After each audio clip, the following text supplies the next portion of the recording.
Evening, everyone. Welcome to another installment of A Reading with Kwealsey. Tonight, we'll be reading SUICIDEMOUSE.AVI.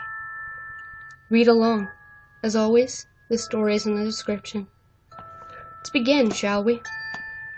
So, do any of you remember those Mickey Mouse cartoons from the 1930s? The ones that were just put out on DVD a few years ago. Well, I hear there is one that was unreleased to even the most avid classic Disney fans.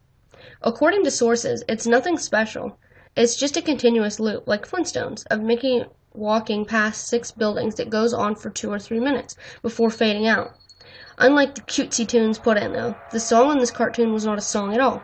Just a constant banging on a piano for a minute and a half before going to a white noise for the remainder of the film. It wasn't the jolly old Mickey we've come to love either. Mickey wasn't dancing, not even smiling, just kind of walking as if you or I were walking, with a normal facial expression, but for some reason his head tilted to the side as he kept this dismal look. Up until a year or two ago, everyone believed that after it cut to black, and that was it. When Leonard Maltin was reviewing the cartoon to be put in the complete series, he decided it was too junk to be on the DVD, but wanted to have a digital copy due to the fact that it was a creation of Walt. When he had a digitized version up on his computer to look at the file, he noticed something.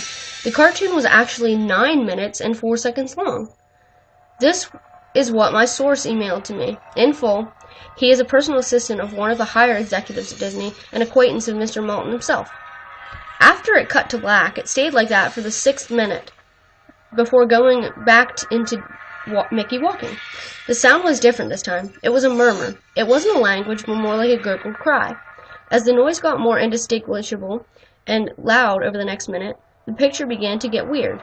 The sidewalk started to go in directions that seemed impossible, based on the physics of Mickey's walking, and the dismal face of the mouse was slowly curling into a smirk. On the 7th minute, the murmur turned into a blood-curdling scream, the kind of scream painful to hear, and the picture was getting more obscure. Colors were happening that shouldn't have been possible at the time. Mickey's face began to fall apart. His eyes rolled on the bottom of his chin like 2 marbles in a fishbowl, and his curled smile was pointing upward on the left side of his face. The buildings became rubble, floating in midair as the sidewalk was still impossibly navigating in warped directions.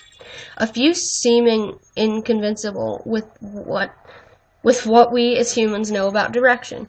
Mr. Maltin got disturbed and left the room, sending an employee to finish the video and take notes of everything happening up until the last second, and afterward immediately store the disc of the cartoon into the vault. This distorted screaming lasted until the 8th minute and a few seconds in, and then it abruptly cuts to Mickey Mouse facing at the credits of the end of every video, with what sounded like a broken music box playing in the background. That happened for about 30 seconds, and whatever was in the remaining 30 seconds, I haven't been able to get a sliver of information about. From a security guard working under me who was making rounds outside of that room, I was told that after the last frame, the employee stumbled out of the room with pale skin saying, "Real suffering is not known," 7 times before speedily taking the guard's pistol and offing himself on the spot.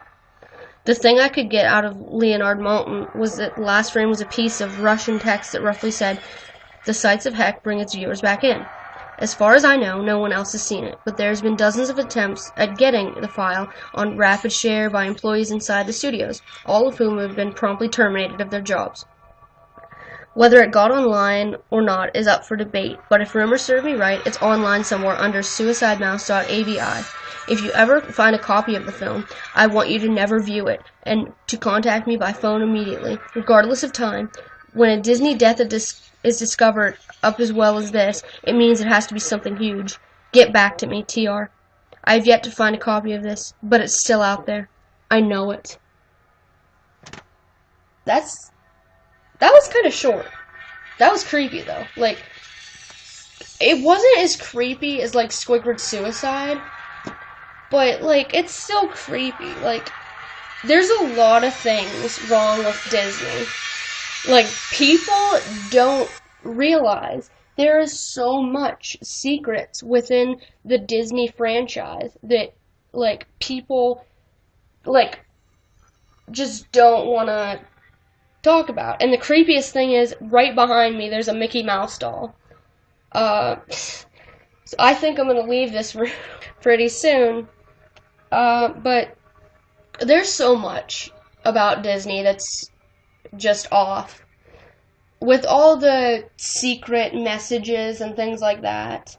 I mean, Disney, there's something within Disney that no one ever knows about, except for maybe, like, Walt.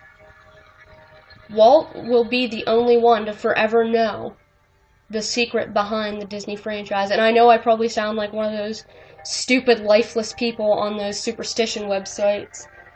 But, you know, I feel like this one is really true. Like, not the suicide mouse thing. Maybe it is out there. No one really knows. But, the whole Disney thing and there being, like, things behind it, I do believe that there is something wrong with Disney that no one will ever understand. So until next time,